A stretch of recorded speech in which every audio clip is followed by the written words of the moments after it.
월 따라해 주시기 바랍니다. 주와 같은 이 없나이다. 이러한 말씀으로 은혜를 나누겠습니다. 오늘 우리가 읽은 말씀을 보면 하나님 아버지의 마음을 엿볼 수가 있습니다. 하나님 아버지의 마음이 어떤 것인가? 하나님께서 지금 유다 백성들을 바벨론 포로로 보내시겠다는 겁니다. 하나님께서 예루살렘을 멸망시키시고 완전히 무너뜨리신 다음에 그리고 바벨론 포로로 보내시겠다는 겁니다. 자, 그런데 문제는 이게 포기하신 게 아니라는 거죠. 너희는 이제 가망이 없으니까 너희는 이제 끝이다. 이게 아닙니다. 왜 보내시는가 하면요, 하나님께서 다시 시작하시려는 하나님의 의도가 있는 겁니다. 여기에서는 도저히 안 되겠으니까, 예루살렘에서는 도저히 안 되겠으니까 예루살렘을 완전히 멸망시킨 다음에 바벨론의 포로로 바벨론이라는 새로운 땅에 가서 그들을 새롭게 만들어 가지고 다시 예루살렘으로 데려오시겠다는 것입니다. 그래서 새롭게 하시려는 하나님의 특단의 조치가 유다 예루살렘을 멸망시키시고 그들을 바벨론 포로로 보내시는 것입니다. 그래서 사실은 역사적으로 보면요, 바벨론 포로 기간 동안에 거기에서 이스라엘 백성들은 전혀 이전에 경험하지 못했던 하나님을 새롭게 경험하게 됩니다. 이전에는 예루살렘에만 계신 하나님, 이스라엘만의 하나님으로 그들이 믿었는데, 그런데 바벨론의 포로 생활하는 동안에 하나님은 예루살렘의 하나님이 아니라 온 우주를 지배하시고 다스리시는 하나님을 경험하게 됩니다. 그리고 그곳에서 다시 그들은 신앙 중심의 공동체를 이루게 됩니다. 그리고 때가 되어서 다시 돌아옵니다. 돌아와서 예루살렘 성전을 새롭게 재건하는 일에 여러분 그들이 쓰임받게 되죠. 새로운 시작을 위해서 지금 하나님께서는 이스라엘 백성들을 바벨론의 포로로 보내시는 겁니다. 그러시면서 하나님이 지금 예레미야를 통해서 그곳에 가면 어떻게 살 것인가에 대해서 미리 말씀해 주시는 내용이 오늘 우리가 읽은 본문 말씀입니다. 자, 어떤 말씀인가요? 2절을 다 같이 합니다. 야훼께서 이와 같이 말씀하시되 여러 나라의 길을 배우지 말라. 이방 사람들은 하늘의 징조를 두려워하거니와 너희는 그것을 두려워하지 말라. 하나님 말씀에 보면 여러 나라의 길을 배우지 말라 이렇게 나옵니다. 여기서 여러 나라라고 하는 것은 개역 성경에서는 열방 이렇게 했고요, 새번역에서는 이방 사람, 공동 번역에서는 다른 민족들 이렇게 번역을 했습니다. 그러니까 여러 나라의 길이라고 하는 것은 이스라엘이 아닌 이방 사람들의 살아가는 삶의 풍속을 이야기하는 겁니다. 그리고 이방인의 길을 설명하면서 하늘의 징조를 두려워한다 이렇게 나옵니다. 하늘의 징조, 이 하늘의 징조라는 게 뭘까요? 그 당시 하늘의 징조라는 것은 천둥, 번개, 그 다음에 일식과 월식, 그 다음에 예측하지 못했던 태풍들, 때로는 그들을 급습해오는 메뚜기 떼들, 이러한 그 당시에 그들로서는 어찌할 수 없는 이 자연에 대한 두려움이 그들 가운데 있었던 겁니다. 그래서 그들은 그 두려움을 겪으면서 그 두려움 앞에서 그들은요, 그 두려움의 정체를 알지 못하잖아요. 왜 그것들이 있는지 알지 못하잖아요. 그러니까 그 두려움에 사로잡히게 되고 그리고 그 두려움 가운데 그들은 그것들을 섬기기 시작하는 겁니다.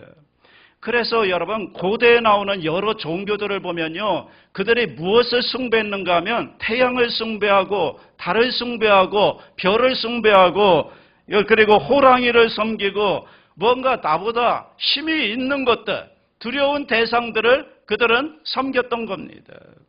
특별히 바벨론이라고 하는 나라, 이스라엘이 지금 포로로 끌려가는 그들이 가서 살아야 되는 바벨론이라고 하는 나라는 무엇을 숭배했는가 하면 점성술이 유행했습니다. 점성술이 뭐죠? 하늘의 해와 달 그리고 별의 움직임을 보면서 그것이 국가의 흥망성쇠를 결정한다. 개인의 운명을 결정한다고 그들은 점성술을 믿었던 겁니다. 그래서 그들은 하늘의 별과 달이 인간의 운명을 쥐고 있다. 그래서 어떻게 하는가 하면 그것들을 숭배하기 시작하는 겁니다. 그것들을 형상화하기 시작하는 겁니다. 그 앞에 제사를 지내고요. 그것들을 신으로 섬기기 시작하는 겁니다. 이것이 그 당시 바벨론이 하늘의 징조를 섬기는 모습이었다는 것입니다. 그런데 이제 그 바벨론 포로로 들어가 살아야 되는 이스라엘 백성들에게 하나님께서는 예레미야 선지자를 통해서 그런 것들을 섬기지 말라는 겁니다. 본받지 말라는 겁니다. 배우지 말라는 겁니다. 이방 사람의 길을 배우지 말라. 그러면서 그 이유를 설명합니다. 3절과 5절입니다. 다 같이 합니다. 여러 나라의 풍습은 헛된 것이니 살림에서 벤 나무요 기술공의 두 손이 도끼로 만든 것이라. 그들의 은과 금으로 그것을 꾸미고 목과 장도리로 그것을 든든히 하여 흔들리지 않게 하나니 그것이 둥근 기둥 같아서 말도 못하며 걸어다니지도 못하므로 사람이 메어야 하느니라. 그것이 그들에게 화를 주거나 복을 주지 못하나니 너는 두려워하지 말라 하셨느니라. 이유가 뭡니까?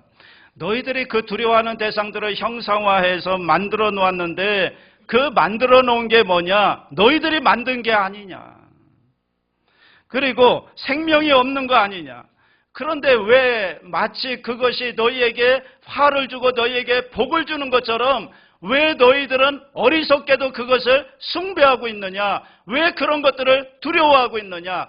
자기들이 만들어 놓고 그 만든 것을 두려워한다는 게 말이 되느냐? 사람들이 그렇지 않다는 걸 알면서도요, 우리의 두려움 때문에 하늘의 징조들을 두려워하고 그것들을 형상화해서 우상으로 섬기는 겁니다. 지금 왜 사람들이 왜 그것을 그 앞에 엎드리며 두려워하며 숭배하는가? 왜 그럴까요? 그 두려워하는 이유가 있습니다. 이유가 뭐냐면 하나님을 모르기 때문이라는 거예요. 하나님이 누구인지 알면 하나님이 만든 그 모든 자연들, 모든 창조물들을 두려워하거나 두려워서 우상을 만들고 숭배하지 않을 텐데 하나님을 모르기 때문에 하나님이 누구인지 모르기 때문에 그런 것들을 두려워해서 숭배한다는 겁니다. 사람들이 지금 왜 징조를 두려워하는가? 하나님이 누구인가를 몰라요. 하나님이 누구인가를 모르니까 여러분 자연에서 벌어지고 있는 모든 현상들을 보면서 왜 이런 일이 일어나는지, 왜 내 인생 가운데 이런 어려움이 있는지, 왜 내 인생 가운데 이런 고난이 다가오는지 그것들에서 모르기 때문에 두려워한다는 겁니다. 두려움에 빠지니까 그것을 우상으로 만들고 그것을 숭배하게 된다는 겁니다. 그런데요, 하나님의 사람들은 다르다는 거예요. 하나님의 사람들은 하나님이 누구인지를 알잖아요. 하나님을 누구인지를 압니다. 하나님이 누구이시죠? 온 우주를 창조하신 창조주 하나님, 살아계신 하나님, 그 하나님, 지금 모든 사람들이 두려워서 여러분 그것을 두려워서 형상해서 숭배하고 있는 하늘의 달과 하늘의 해와 하늘의 별들을 창조하시고 지으신 분이 우리가 믿는 하나님이십니다. 그 야훼 하나님을 우리가 알기 때문에 하나님의 사람들은 그런 하늘의 징조를 보면서 두려워하지 않는다는 것입니다. 이것을 성경은 믿음이라고 하는 겁니다. 여러분, 이 믿음이 우리를 다르게 하는 겁니다. 이 믿음을 가진 사람은요, 창조주 하나님에 대한 믿음을 가진 사람은 이 세상 가운데 벌어지는 일들에 대해서 그런 것 때문에 두려워하지 않는 것입니다. 그러기에 이 믿음 있는 사람들에게는 하늘은요, 두려움의 대상이 아니라 뭐예요? 하나님의 선물인 거죠. 하나님의 선물. 다윗을 보세요. 다윗이 광야에 들pan 양무리를 지었는데 날이 저물어집니다. 어두워집니다. 하늘에 별이 뜹니다. 그러면 그 어둠이 가득한 밤하늘에 빛나는 달과 별들을 보면서 다윗은 하나님을 찬양하지 않습니까? 하나님을 찬양하는 시가 여러분 시편에 얼마나 많이 기록되어 있습니까? 여러분 그런 면에서 다윗의 인생에 있어서 이 밤하늘은 하나님이 펼쳐놓으신 칠판이었을 겁니다. 거기에 하나님께서 이런 별 저런 달 이런 모습들을 그려주시면서 하나님께서 어떻게 다윗을 사랑하시는지, 하나님께서 어떻게 다윗의 인생을 인도하시는지 하나님이 가르쳐 주시지 않았을까요? 밤하늘이라는 칠판 위에 하나님의 사랑의 손가락으로 분필 삼아서 하나하나 그려가면서 다윗에게 말씀해 주셨던, 그래서 다윗이 그것을 경험한 다음에 뭐라고 고백한 줄 아십니까? 시편 8편 1절과 3절을 보십시오. 다 같이 합니다. 야훼 우리 주여, 주의 이름이 온 땅에 어찌 그리 아름다운지요. 주의 영광이 하늘을 덮었나이다. 주의 손가락으로 만드신 주의 하늘과 주께서 베풀어 주신 달과 별들을 내가 보십시오. 하나님을 모르는 사람들은 그 하늘의 징조들을 보면서 두려워하고 떨면서 그거를 우상을 만들고 숭배하는데, 하나님의 사람 다윗을 보십시오. 하늘의 그 별들을 보면서 하나님을 찬양하지 않습니까? 하나님을 알면, 하나님이 누구인가를 분명히 알면 하나님이 만드신 그 어떤 것도 두렵지 않은 것입니다. 여러분, 어떤 사람이 길을 가니까 이제 공동묘지를 지나서 길을 가야 되는데, 그런데 공동묘지를 지나는 겁니다. 여러분, 공동묘지가 유쾌한 곳은 아니잖아요. 무섭잖아요. 을씨년스럽잖아요. 여러분, 시골에서 공동묘지 밤에 어두컴컴할 때 혼자 지나간다고 생각해 보십시오. 그래서 그렇지 않아도 좀 무서운 마음을 가지고 공동묘지를 지나는데, 그런데 거기에 어린아이가, 꼬마아이가 아주 신나게 아주 거기서 뛰어놀고 있습니다. 그래서 그 아이를 보고 호기심이 생겼어요. 야, 너는 이 공동묘지가 무섭지도 않니? 그러니까 전혀 무섭지 않다는 거예요. 그래서 어떻게 무섭지 않니? 그랬더니 이 아이가 한 손가락으로 한 사람을 가리킵니다. 그래서 저분이 우리 아빠예요 이렇게 얘기합니다. 보니까 그 공동묘지의 관리인이었습니다. 그제야 그 사람이 이제야 알겠다는 거예요. 고개를 끄덕거리면서 그렇구나. 그 사랑하는 아버지가 옆에 있고요. 그리고 그 아버지가 이 공동묘지를 관리하는 관리인이었기 때문에 그 아이에게는 거기가 공동묘지가 아닌 겁니다. 두려운 곳이 아닙니다. 죽음의 자리가 아닌 겁니다. 그 아이에게는 그 공동묘지는 그냥 놀이터였을 뿐인 겁니다. 여러분, 우리가 인생을 살면서 하나님이 누구인가를 알면 우리 인생이 달라지는 것입니다. 아무리 하늘이 금방 무너지는 것 같고 공동묘지와 같은 죽음의 그림자가 우리에게 다가온다 할지라도, 그럼에도 불구하고 이 모든 것을 만드시고 이 모든 것을 주관하시는 분이 하나님이라는 사실을 우리가 분명히 안다면, 정말 우리를 사랑하사 우리를 십자가에 못 박혀 죽기까지 우리를 사랑하시는 그 하나님이 사랑의 하나님이시라는 사실을 우리가 안다면, 그것을 정말로 우리가 믿는다면, 그러면 여러분, 우리에게 두려움이 어디 있을까요? 두려워하지 말라는 겁니다. 그래서 오늘 6절 7절에서 이 하나님을 이렇게 소개합니다. 6절 7절 다 같이 합니다. 야훼여, 주와 같은 이 없나이다. 주는 크시니 주의 이름이 그 권능으로 말미암아 크시니이다.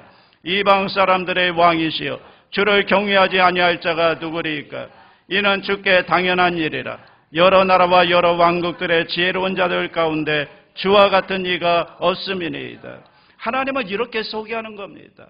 하나님과 같은 분이 없다는 거예요. 이 하나님을 좀 우리가 알아야 되지 않겠냐는 거예요. 이 하나님을 알라. 그런데 거기 7절에 보면 하나님을 이방 사람들의 왕이시여 이렇게 부릅니다. 이게 좀 낯선 호칭이죠. 이방 사람들의 왕이다. 하나님을 가리켜서 이방 사람들의 왕이다. 이게 도대체 무슨 말인가? 왜 이런 호칭을 썼을까요? 여러분, 고대 사람들은 전쟁을 할 때 그 전쟁이 단지 한 나라와의 전쟁이 아닌 거예요. 사람들끼리의 전쟁이 아닌 거예요. 고대 사람들의 전쟁은요, 신들의 전쟁이었어요. 그래서 지금 바벨론이라고 하는 나라와 유다라고 하는 나라가 전쟁을 벌인 겁니다. 그런데 일방적으로 끝났어요. 예루살렘이 완전히 멸망을 당했어요. 유다가 완전히 망한 겁니다. 그러면 사람들은 어떻게 생각하는가 하면 바벨론의 신은 마르둑이 유다 왕국의 신은 야훼 하나님을 이겼다, 이렇게 생각을 하는 겁니다. 이것은 바벨론 사람들도 그렇게 생각하고요, 어쩌면 그 당시에 유다 사람들도 그렇게 생각을 했을 거라고요. 우리는 졌다는 거예요. 우리 하나님이 졌다는 거예요. 바벨론의 신인 마르둑에게 우리가 믿는 하나님인 야훼가 졌다는 겁니다. 바벨론의 마르둑보다 작은 하나님이에요. 자, 이제 그들이 바벨론에 들어갑니다. 그러면 어떻게 될까요? 그들은 거기서 누구를 섬겨야 될까요? 바벨론의 신은 마르둑을 섬겨야 될까요? 그런데 그때 하나님께서 예레미야 선지자를 통해서 말씀하시는 겁니다. 아니라는 거예요. 이 세상 어디를 가든 너희들이 유다에 있든 아니면 바벨론에 가든 그것과 상관없이 온 우주를 창조하신 분이 너희들이 믿는 하나님이고, 바벨론에서도 바벨론을 주관하시는 분이 하나님이시다. 이 사실을 지금 하나님께서 예레미야 선지자를 통해 분명하게 말씀하시는 겁니다. 하나님께서는 유다인들을 바벨론 포로로 보내시면서 걱정하지 말라는 겁니다. 왜냐하면 내가 너와 함께 할 것이다. 내가 너와 함께 할 것이다. 달라지는 것은 아무것도 없다. 환경만 유다 땅에서 바벨론 땅으로 바뀌는 것뿐이지, 여전히 너희의 하나님은 너희의 하나님이 될 것이고 너희는 나의 백성이 될 것이다.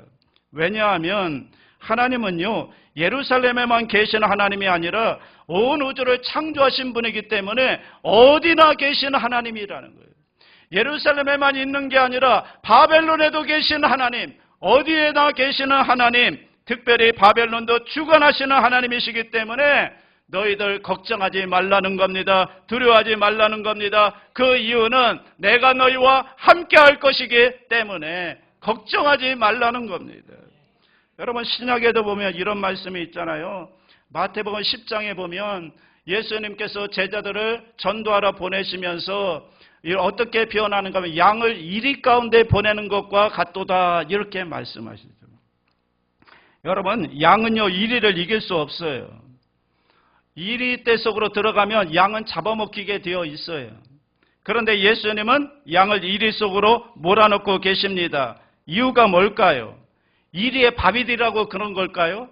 아니에요. 거기에는 이유가 있어요. 양을 이리 가운데 보내는 것은 거기에 하나님의 숨어있는 의미는 무엇인가 하면, 약속이 무엇인가 하면 내가 너와 함께 하겠다는 거예요.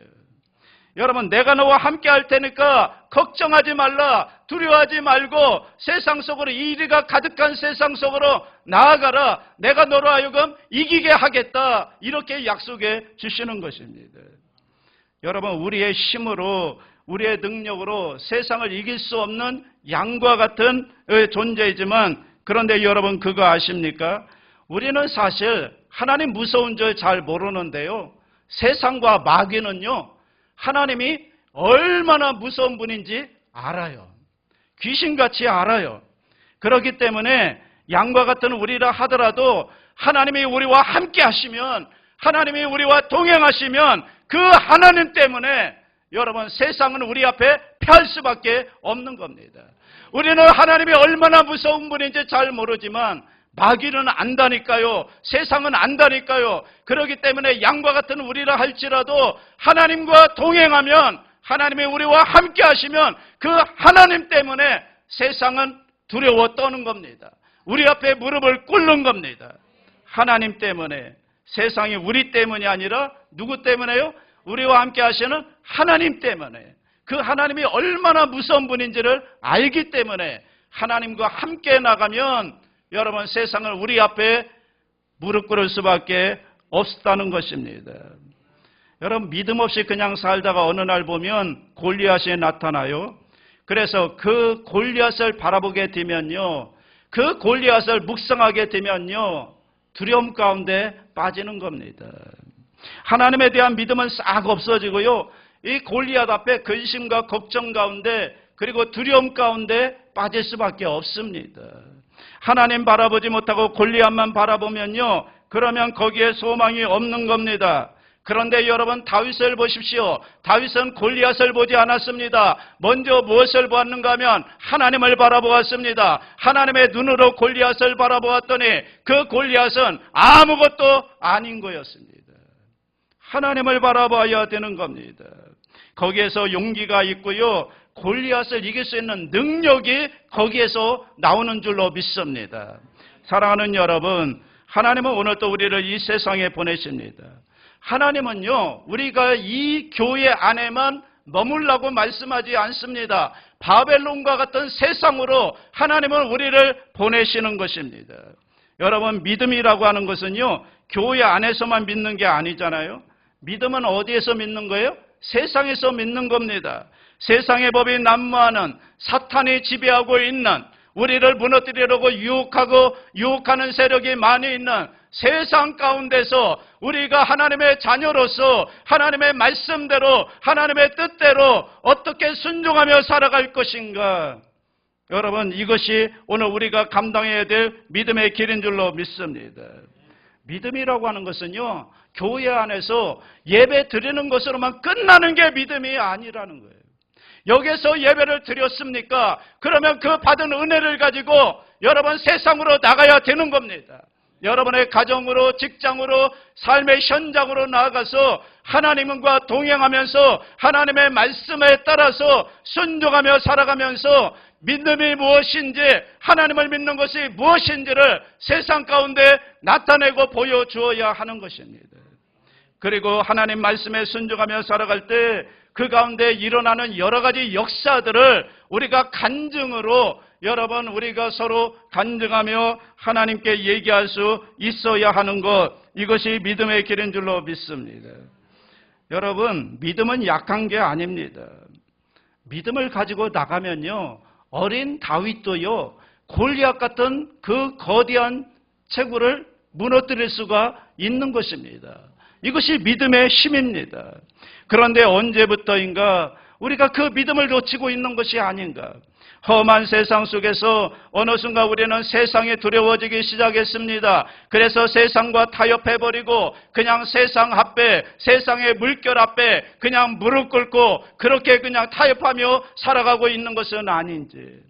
하나님은요, 두려워하지 말라고 하십니다. 10절 결론 보겠습니다. 10절 다 같이 합니다. 오직 야훼는 참 하나님이시요 살아계신 하나님이시요 영원한 왕이시라. 그 진노하심에 땅이 진동하며 그 분노하심을 이방이 능히 당하지 못하느니라. 하나님이 다시 말씀하세요. 하나님이 어떤 분이라고요? 하나님이 참 하나님이세요. 살아계신 하나님이세요. 영원하신 왕이세요. 우상들과는 본질적으로 다른 분이 우리가 믿는 하나님이십니다.